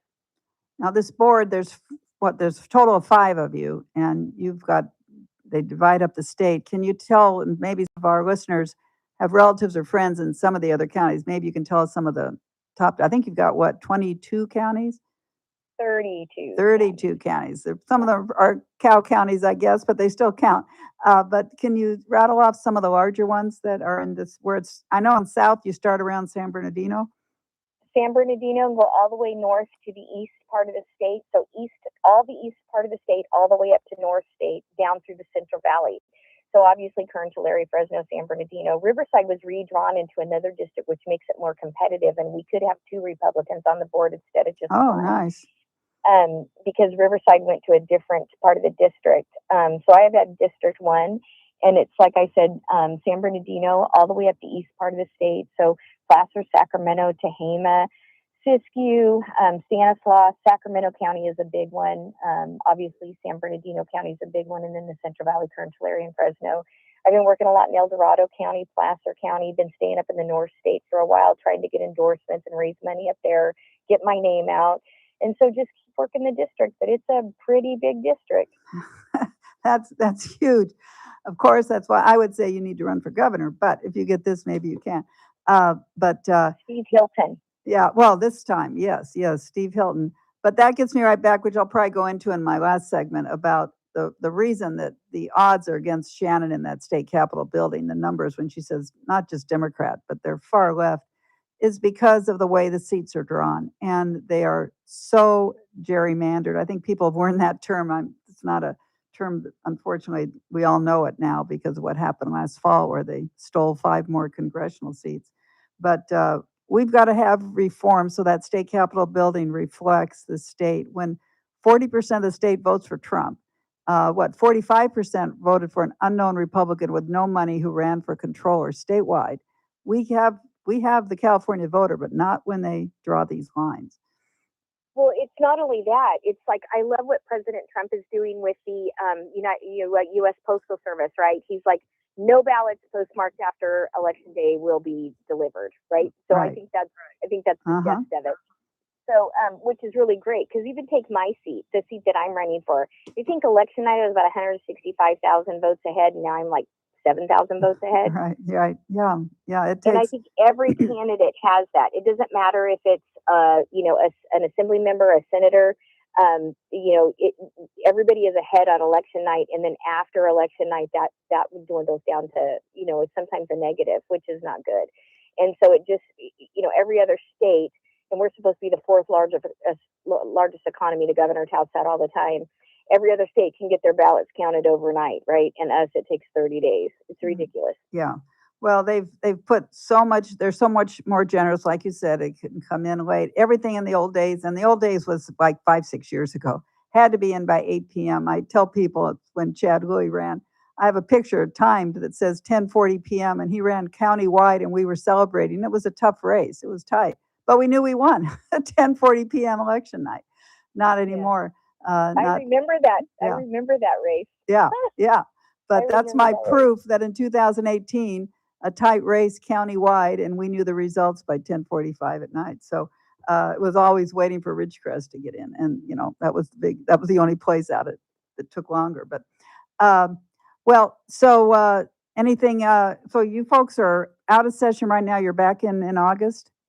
First weekend, the first Monday in August. And we'll be back in until session.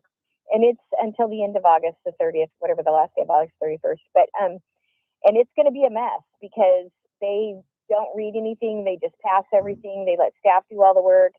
And so just one thing that they did is that they limited a $5 million tax credit for corporations in California. But just 3 weeks or 4 weeks before that, they gave the film industry $750 million. But the second bill superseded the first bill, so now they're having to fix the whole thing going on in Hollywood.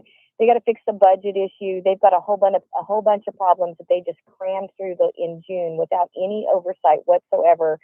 They call it the 3-party deal, but that means it's the governor, the speaker, and the Senate pro tem. There's no Republicans involved in that, and they really messed it up this time. The software tax, the NCO tax, the healthcare tax, it's crazy. Anytime you download a software now, they estimate that's going to be $34 billion in additional taxes on Californians. Jeez. That means the college student that's struggling to survive. That means the single mom who has to download a program for schoolwork. It's a mess. Huh.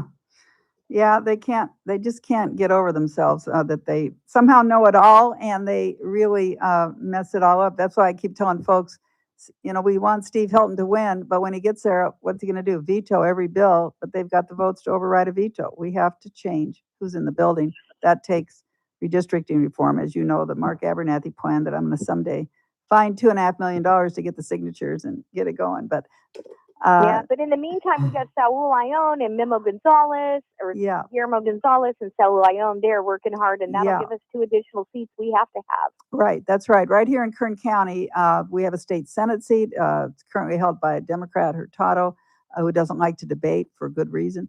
And Guillermo Gonzalez. He only won by like 12 votes. Yeah, 4 years ago, right. And Guillermo Gonzalez, my intern, that was his introduction to politics here, and he's worked for Congressman Valadao, but he's running, he's a chef, owns a restaurant, and which is tough work.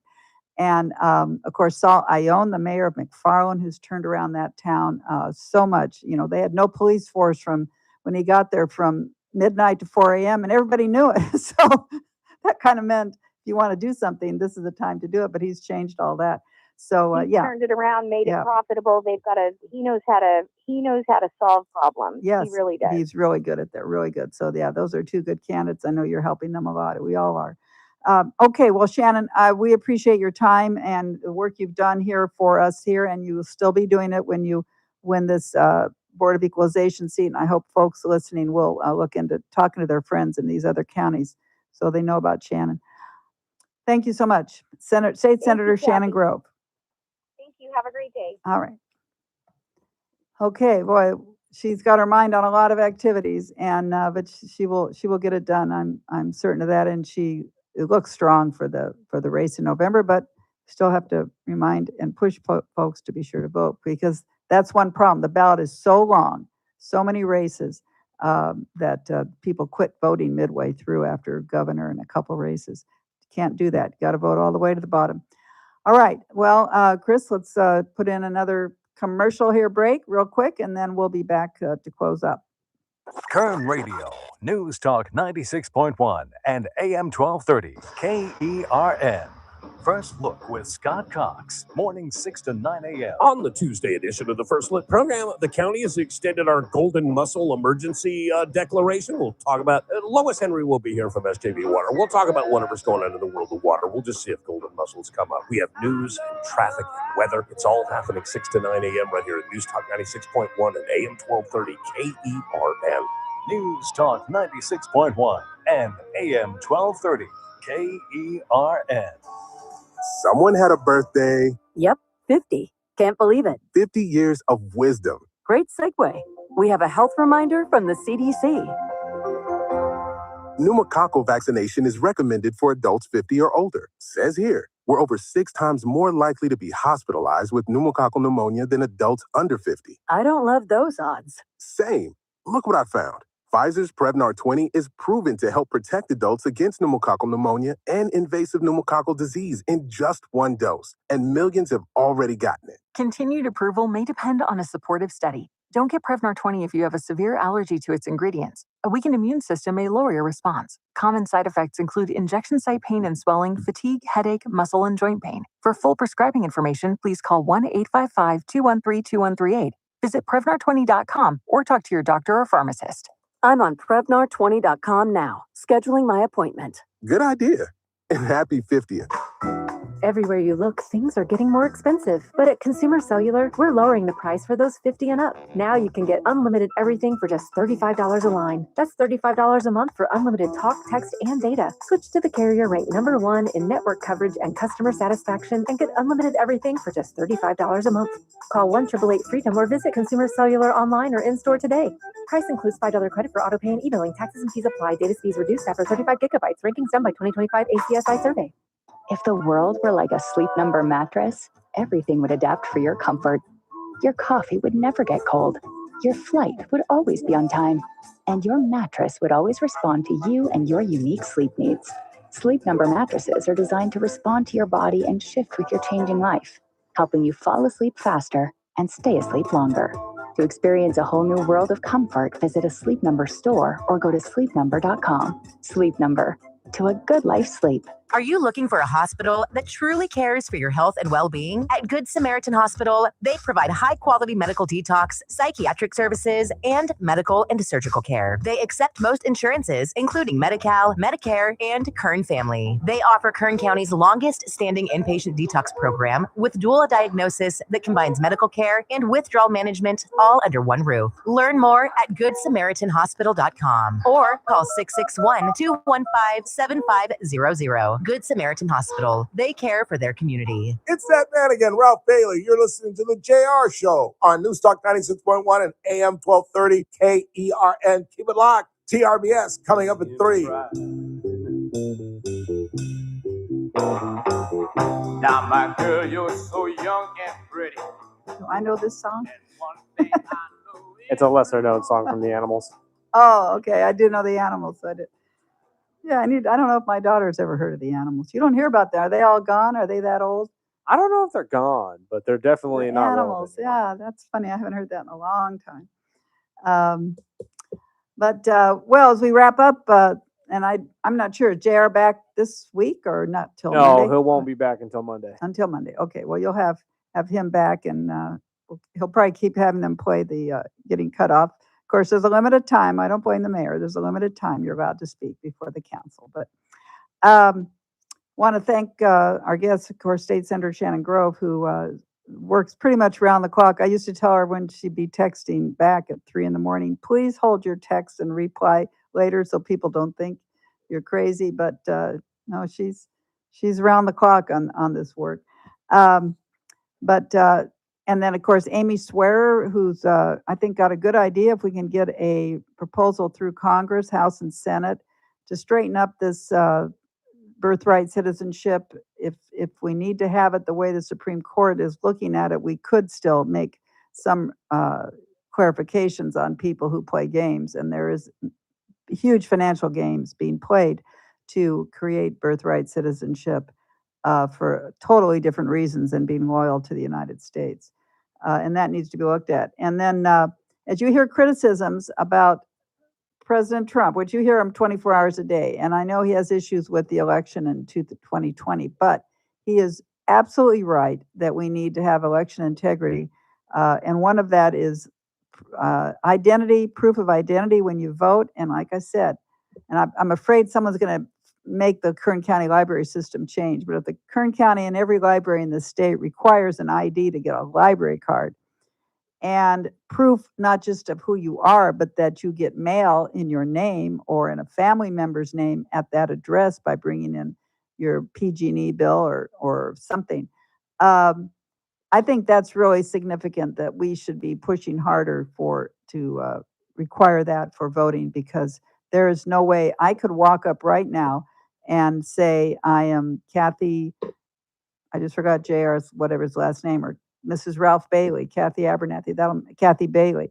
I could register as any of those names. I say this because I was just, when I was on KGT last week with my Democrat counterpart, Neil Sinapa, I said when I brought up IDs that I could register as Mrs. Cathy Sinapa, which is the Democrat's last name. And it actually, you could see on his face, it really turned his stomach. But technically, I could. Not just technically, in every way I could. There is no requirement to show any ID when you register to vote, and that's wrong, or when you even vote. And for all those people that say, well, a lot of people without money don't have driver's license, an ID is public. And by the way, we've been driving to the polls for the last 100 years until the last 5 years when you went with this mail ballot, but live ballots. But how did everybody get to the polls if they didn't have a driver's license? I'm just wondering. Cops could have made a fortune just standing outside the polling place and checking them for not having a license. But thank you so much for listening. I hope that we enlightened you, and continue listening to Kern Radio. Goodbye. Kern Radio, AM 1230, KERN, 96.1 FM, K241CI, Bakersfield, an American General Media station. I'm Keith Peters in Washington. Gas prices are going up once more. U.S. gas prices have hit an average of $4 a gallon once more. That's according to AAA, and came as the U.S. and Iran launched